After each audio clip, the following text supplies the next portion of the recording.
Wisdom of SIRACH, Chapter 1. All wisdom comes from the Lord, and is with him forever. Who can count the sand of the seas, the drops of rain, and the days of eternity? Who can search out the height of heaven, the breadth of the earth, the abyss, and wisdom? Wisdom was created before all things, and the insight of prudence was from eternity. To whom has the root of wisdom been revealed? And who has come to know her great deeds? There is one who is wise and is feared exceedingly, he who sits upon his throne.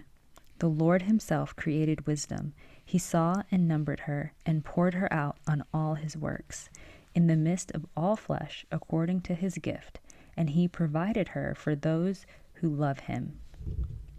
The fear of the Lord is glory and boasting, and gladness, and a crown of rejoicing. The fear of the Lord will cheer the heart, and will give gladness, joy, and long life. For those who fear the Lord, it shall be well to the utmost, and on the day of his death he will be blessed. The beginning of wisdom is to fear the Lord, and she was joined with the faithful in the womb.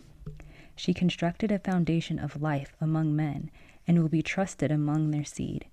The gratification of wisdom is to fear the Lord, and she intoxicates them with her fruits.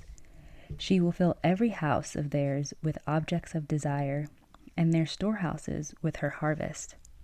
The fear of the Lord is the crown of wisdom, making peace and soundness of health to flourish.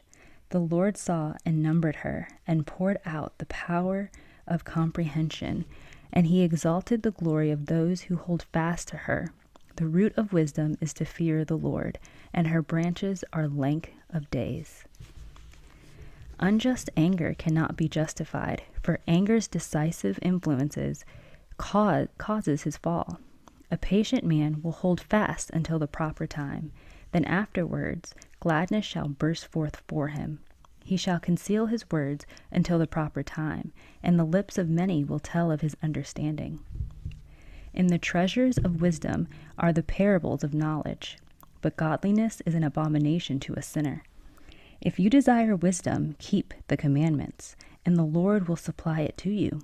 For the fear of the Lord is wisdom and instruction, and his good pleasure is faith and gentleness. Do not disobey the fear of the Lord, and do not come to him with a divided heart. Do not be a hypocrite in the sight of men, and be careful with your lips. Do not exalt yourself, lest you fall and bring dishonor to your soul. The Lord shall reveal your secrets, and in the midst of the assembly he will strike you down, because you did not come in the fear of the Lord, and your heart was full of deceit. Wisdom of SIRACH, Chapter 2. My son, if you draw near to serve the Lord, prepare your soul for temptation. Set your heart right and be steadfast, and do not strive anxiously in distress. Cleave to him and do not fall away, that you may be honored at the end of your life. Accept whatever is brought upon you, and in exchange for your humiliation be patient, because gold is tested in fire, and acceptable men in the furnace of abasement. Believe in him, and he will help you. Make your way straight, and hope in him. You who fear the Lord, wait for his mercy, and do not turn aside lest you fall. You who fear the Lord, believe in him, and your reward will not fail. You who fear the Lord, hope for good things, and for everlasting gladness and mercy. Consider the ancient generations, and see, who believed in the Lord and was put to shame? Or who stood fast in his fear and was forsaken? Or who called upon him and was overlooked? Because the Lord is compassionate and merciful, he forgives sins and saves in time of affliction. Woe to cowardly hearts and weakened hands, and to a sinner who walks on two paths. Woe to a fainting heart, because it does not believe. Therefore it will not be sheltered. Woe to you who have lost your patient endurance. What will you do when the Lord visits you? Those who fear the Lord will not disobey his words, and those who love him will keep his ways. Those who fear the Lord will seek his approval, and those who love him will be filled with the law. Those who fear the Lord will prepare their hearts, and will humble their souls before him. We will fall into the hands of the Lord and not into the hands of men, for as his majesty is, so is his mercy. Wisdom of SIRACH, chapter 3. Give heed to me, O children, for I am your father, and do what I tell you, that you may be saved. For the Lord honored the father over the children, and strengthened the judgment of the mother over her sons. He who honors his father atones for his sins, and he who honors his mother is like one who stores up treasure. He who honors his father will be gladdened by his own children, and when he prays, he will be heard. He who honors his father will have a long life, and he who obeys the Lord will give rest to his mother, and he will serve his parents as his masters. Honor your father and mother in word and deed, that a blessing may come upon you from him. For the blessing of a father establishes the houses of the children, but the curse of a mother uproots their foundations. Do not glory in the dishonor of your father, for your father's dishonor is no glory to you. For the glory of a man is from the honor of his father, and it is a disgrace for children to dishonor their mother. My son, help your father in his old age, and do not grieve him in his life.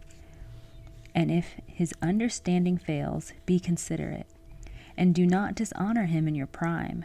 For kindness to a father will not be forgotten, and it will be credited to you instead of your sins.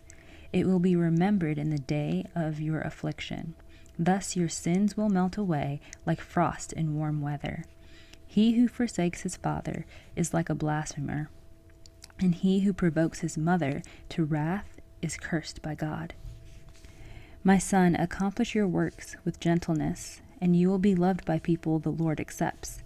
The greater you are, the more humble you must be, and you will find grace before the Lord. Because great is the power of the Lord, and he is honored by the humble. Do not seek things too difficult for you, nor examine what is beyond your strength. Think about what is commanded you, for you do not need what the Lord keeps hidden. Do not meddle in what is none of your business, for things beyond human insight have been shown to you. Speculation has led many astray, and evil suppositions have caused their minds to slip and fall. A hard heart will suffer ruin in the end, and he who loves danger will perish in it. A hard heart will be weighed down with pains, and the sinner will add sin to sin. There is no healing to aid an arrogant man, for a plant of evil has taken root in him. The heart of an intelligent man will ponder a parable, and the ear of a pupil is a wise man's desire. Water will quench a blazing fire, and almsgiving will atone for sins. He who repays kindness is mindful of the hereafter, and at the time of his fall he will find support.